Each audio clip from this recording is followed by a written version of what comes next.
से है। साथियों, अभी हम सबको भाई सत्यम जी के द्वारा बताया जा रहा था, जो अगर हम अपने आप को इस वक्त में बनाने की ओर लगाते हैं, अपने आप को सही रास्ते पर चलाने में लगाते हैं, तो हम सबका भविष्य उज्जवल होगा। हम सब सुनते भी हैं, ताली भी बजाते हैं, लेकिन कितने लोग अपने आप को इस बात पे अमल कर पाते हैं? अगर बात पे अमल कर पाएँ तो हमारी आपके जीवन की जो परेशानियां हैं वो रह ही नहीं पाएगा, वो ख़त्म होते चला जाएगा। लेकिन हम आप दिक्कत कहाँ आ जाती है?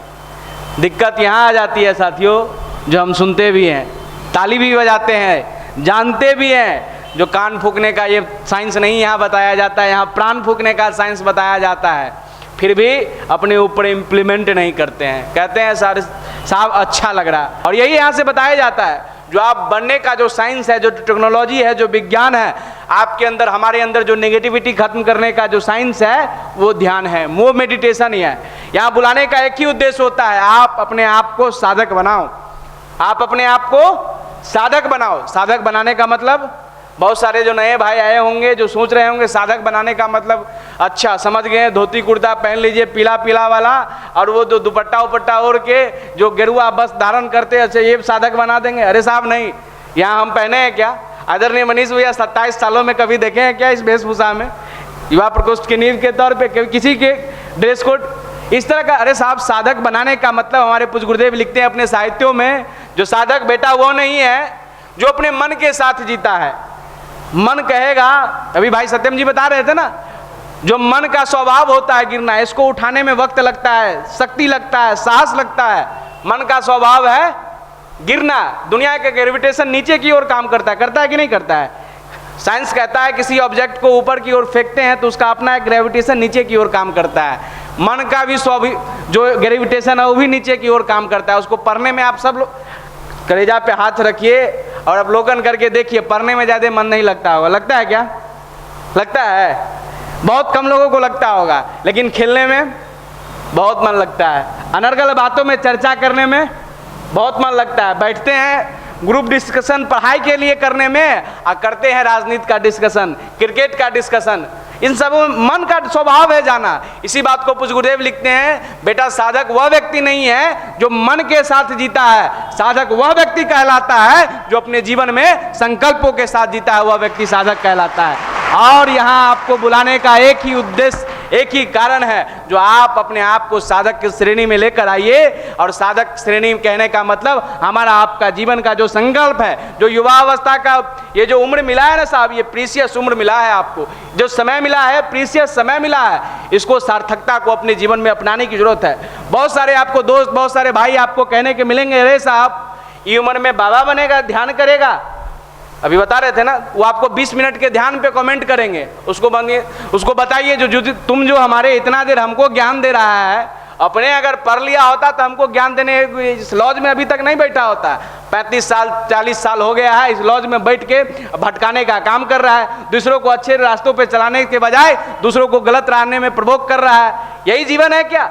उसको अपने आप को पहले बनाने की योग्य बनाइए और उसको बताइए साहब, जो हमें ज्ञान है ये सब का मत दो, अच्छाई के प्रति आपको कोई हतोत्साहित करे और आप उससे पीछे हट जाए, आप हतोत्साहित हो जाए, तो आप युवा नहीं हो सकते।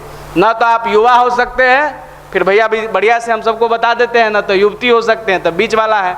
अरे साहब, हमको कोई बताए, हमारे अच्छे रास्ते पे से हमें हटा दे और हम कहने के लिए युवा है। युवा मतलब सदैव अपने नीति और नियत से कभी कॉम्प्रोमाइज नहीं करता हो, वो युवा कहलाता है। ना कोई जो जीवन में सिद्धांत के साथ जीता हो युवा कहलाता है, ना कि जीवन जीने के लिए अलग अलग सिद्धांत को अपनाता है, वो युवा नहीं कहला सकता। वो सिचुएशन के देखकर सिद्धांत नहीं बनाता है, जो हर एक सिचुएशन में अपने सिद्धांत को फॉलो करता है वो युवा कहलाता है। और साथियों, इतिहास उसी युवा का रहा है जो अपने जीवन में नीति और नियत को साफ रखते हुए, पुरुषार्थ करते हुए, तमाम संघर्षों में अपने आप को आगे बढ़ाते गया है, उसका इतिहास लिखा गया, उनका स्वर्णिम अक्षरों में नाम लिखा गया है। उनके अंदर ये साहस, उनके अंदर ये बुद्धिमत्ता, उनके अंदर ये शक्ति तब जाकर पैदा हुई है। आप दुनिया का इतिहास उठाकर देखिए, ये तब जाकर पैदा हुई है जब आप अपने आप को वो साधक की श्रेणी में लेकर आए हैं, सदैव अपने लक्ष्य पे फोकस रहे। आप कल्पना करिए, भारत उस भारत भूमि है, ये सिर्फ एक अटल बिहारी वाजपेयी जी जो सुलझे हुए नेता है, उनका एक कहना है ना, ये भारत, ये सिर्फ भारत एक भूमि का टुकड़ा नहीं है, ये जीता जागता प्राण है। और उन्हीं में भारत इसी भारत में आप कल्पना करिए ना, जो एक बच्चा 14 साल का उम्र में संकल्पित होता है और इस प्रकार संकल्पित करता है अपने जीवन को, जो जीवन भर वो बचपन अवस्था से, उस समय जब आज़ादी नहीं मिली थी, आज़ादी के लिए अपने आप को समर्पित करता है। सोते उठते जागते सदैव उसको आज़ादी दिखाई देती है। आप कल्पना करिए भगत सिंह का, हम आप कौन सा दुनिया में जी रहे हैं, कौन सा लक्ष्य लेकर चल रहे हैं, क्या परेशानियां लेकर चल रहे हैं। कल्पना करिए, कोई सुखद फैमिली से नहीं थे, किसान परिवार से थे साहब। हम आप खाने पीने को भी दिक्कत था, किसान परिवार से थे। आप कभी फिल्म देखिएगा आपको पता चलेगा। और वही भगत सिंह अपने पिताजी के पास जब सुबह में हल जोत रहे थे उनके पिताजी और मक्का बो रहे थे, वो भगत सिंह उस खेत में था और भगत सिंह वो मक्का के साथ उनके पिताजी रहते, छोटा छोटा लकड़ी का टुकड़ा किया और वो लकड़ी बोना शुरू कर दिया। पिताजी कह रहे भगत ये क्या कर रहे हो? कहा पिताजी आप क्या कर रहे हैं? कह रहा देखा नहीं है मक्का बो रहे हैं, एक मक्का बोएंगे इससे 100 गुना ज्यादा पैदा होगा। कहा पिताजी हम भी इसीलिए लकड़ी बो रहे हैं, जो इसी लकड़ी के दम पे इतना लकड़ी पैदा, इसने बंदूक पैदा करेंगे ताकि इस बंदूक से माँ भारती को आज़ाद करवाएंगे। साथियों, ये संकल्प की शक्ति होती है जो सदैव हर परिस्थिति में, हर स्थिति में अपने संकल्प के साथ कभी कॉम्प्रोमाइज नहीं करता है। और ये शक्ति, ये साहस आपके अंदर, हमारे अंदर तब जाकर पैदा होगी जब अपने आप को ध्यान से, मेडिटेशन से, अच्छे विचार से जोड़ेंगे। अरे साहब, अपने आप को मोटिवेट कब जाके कर पाएंगे? ये बाहर का एक्सटर्नल मोटिवेशन या यहाँ से जो बातें, वे एक्सटर्नल मोटिवेशन है। आप यूट्यूब पे, फेसबुक पे तमाम तरह के मोटिवेशनल वीडियो देखते होंगे, ये एक्सटर्नल मोटिवेशन है। ये आपके जीवन को बदलाव की ओर नहीं अक्सर कर सकता है। इंटरनल मोटिवेशन आपके अंदर से पैदा होगा। आपके अंदर से पैदा होने का साइंस यहाँ बताया जाता है। आप यहाँ से बताई जाती है ना, जो साहब चढ़ाया हुआ ब्लड इंसान को कितना देर जिंदा रख सकता है? 1 दिन, 2 दिन, 4 दिन, 5 दिन।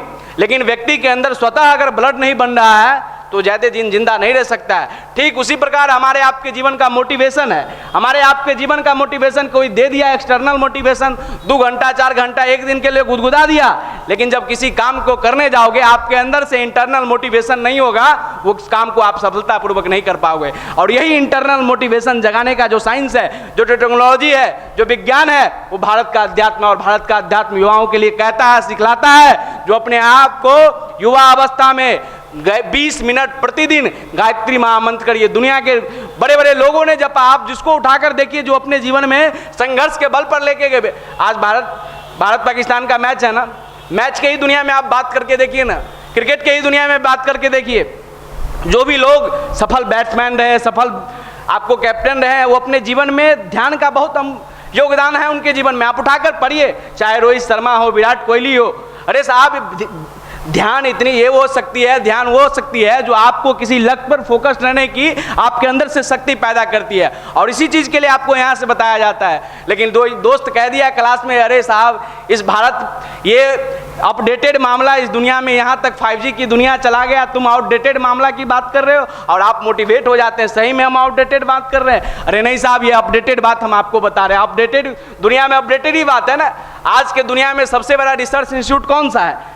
मेडिकल के क्षेत्र में एम्स, और इंजीनियरिंग के क्षेत्र में IIT हैदराबाद ने, एम्स दिल्ली ने प्रमाणित किया है। वर्तमान में अपडेटेड मामला है, जो अगर व्यक्ति 90 दिन लगातार अपने जीवन में ध्यान करता है, मेडिटेशन करता है, गायत्री महामंत्र का जाप करता है, तो उसके अंदर से जो निगेटिविटी है वो खत्म होते चले जाता है। उसके अंदर वो साहस, वो शक्ति पैदा होती चली जाती है, जो उसके लक्ष्य के ओर में जो भी विघ्न बाधाएं आती है, उसके लड़ने की ताकत उसके अंदर पैदा होती चली जाती है। और यही साइंस है, यही टेक्नोलॉजी है। पूज्य गुरुदेव कहा करते थे हमारे, जो बेटा आने वाला युग ये टोना टोटका सांप नचाले वाला का युग नहीं होगा। ये युग वही मानेगा जो तर्क तथ्य प्रमाण के आधार पर सत्यापित होगा। और वर्तमान में जो चीज यहाँ से बताई जाती है, तो आदरणीय निशांत भैया के द्वारा हो, आदरणीय मनीष भैया के द्वारा हो, जो भी चीजें बातें बताई जाती है, बिल्कुल तर्क तथ्य प्रमाण के आधार पर सत्यापित होता है, व्यवहारिक जीवन में उतारा जाता है, तब जाकर किसी न किसी पे हजारों लाखों भाइयों पर उपयोग किया जाता है, और जो फायदेमंद होता है वो आपको बताई जाती है। इसीलिए साथियों, अपने जीवन में सदैव यहाँ सिर्फ सुनकर ताली बजाने वालों में से नहीं, अपने जीवन में 10% भी इंप्लीमेंट करने वाले, तब जाकर हम सबका जीवन सार्थक होगा।